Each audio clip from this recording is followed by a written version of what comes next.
গত নভেম্বর এবং ডিসেম্বর মাসে বিভিন্ন সময়ে 4টি গাড়ি তার কাছ থেকে নিয়ে যায়। তারপর আমরা 4টা গাড়ি উদ্ধার করতে সক্ষম হই এবং এই প্রতারণার কাজে নিয়োজিত যে 5 প্রতারক, এই 5 প্রতারককে আমরা তখন আটক করে থানায় নিয়ে এসে তাদের ব্যাপারে আইনগত ব্যবস্থা নেই। এই গাড়ি এবং আসামিরা এখন আমাদের হেফাজতে রয়েছে। তাদেরকে জিজ্ঞাসাবাদে আমরা আরো অনেক তথ্য পেয়েছি। গাজীপুর জেলা এবং গাজীপুর মেট্রোর মধ্যে অভিযান পরিচালনা করে সেখান থেকে আরেকজনকে আমরা আটক করি। তার নাম আবুল কালাম রেফতিয়ার।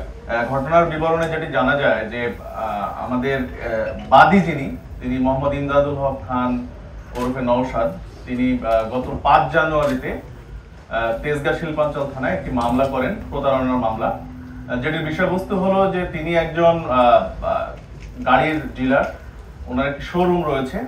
তো সেই শোরুম থেকে চালান মূলে আরেকজন সাব ডিলার তিনি বিভিন্ন সময়ে গত নভেম্বর এবং ডিসেম্বর মাসে বিভিন্ন সময়ে 4টি গাড়ি তার কাছ থেকে নিয়ে যায়।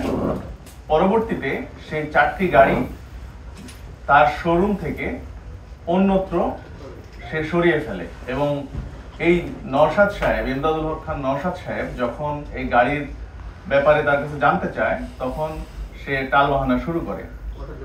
এর প্রেক্ষিতে তিনি তেজগাঁ শিল্পাঞ্চল থানায় একটি মামলা করেন এবং আমাদের মামলার তদন্তকারী অফিসার পরবর্তীতে তথ্য প্রযুক্তির সহায়তায় এবং আমাদের তেজগাঁ শিল্পাঞ্চল থানার টিম নিয়ে গত 14 তারিখ রাতে অভিযান পরিচালনা করে প্রথমে সেই যে সাব ডিলার, তার যে এবি ড্রাইভ লিমিটেড তার শোরুমের নাম, সেটির ম্যানেজিং ডিরেক্টর যারাকে গ্রেপ্তার করে আটক করে, জারাক আহমেদকে আটক করার পরে তার দেয়া তথ্য মতে আমরা গাজীপুর জেলা এবং গাজীপুর মেট্রোর মধ্যে অভিযান পরিচালনা করে সেখান থেকে আরেকজনকে আমরা আটক করি। তার নাম Abul Kalam রেফতিয়ার। Colour expert, George sap এবং মাইল্ড অন হ্যান্ডস টেকনোলজি সমৃদ্ধ অরিক্স ক্রিস্টাল ওয়াশ, আপনার লন্ড্রি এক্সপার্ট।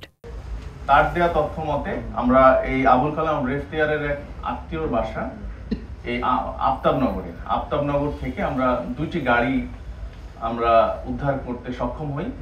এই 2টি গাড়ি উদ্ধার করার পর আমরা এই আবুল কালাম রেফতিয়ার বলে যে আরো এক ব্যক্তির নাম বলে, নাম সজল, যে তার সঙ্গে যোগাযোগ করলে আমরা আরো 2টি গাড়ির সন্ধান পেতে পারি। পরবর্তীতে যখন সজলের কাছে আমরা যাই, আমাদের টিম যায়, যাওয়ার পরে সজল আরো 2 ব্যক্তির নাম বলে, রুবেল এবং সাইদুর। এই রুবেল এই সাইদুর তখন আমাদেরকে এই 2টি গাড়ি এই নারায়ণগঞ্জের একটি স্থান থেকে এই 2টি গাড়ি আমরা পরবর্তীতে পাই।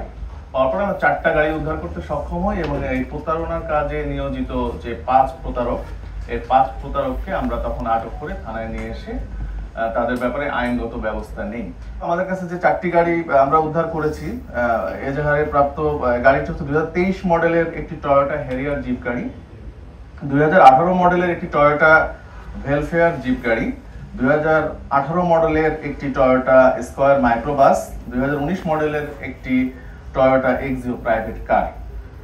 এবং এই গাড়ি এবং আসামিরা এখন আমাদের হেফাজতে রয়েছে। তাদেরকে জিজ্ঞাসাবাদে আমরা আরো অনেক তথ্য পেয়েছি এবং একাধিক প্রতারণার শিকার ব্যক্তি বর্গ আমাদের থানায় আমাদের সাথে যোগাযোগ করেছে যে এই প্রতারক চক্র বিভিন্ন সময়ে তারা আরো বিভিন্ন জায়গাতে বিভিন্ন মানুষকে তারা তাদের প্রতারণা করেছে তাদের সাথে। এটি আমাদের কাছে তথ্য আসতে শুরু করেছে।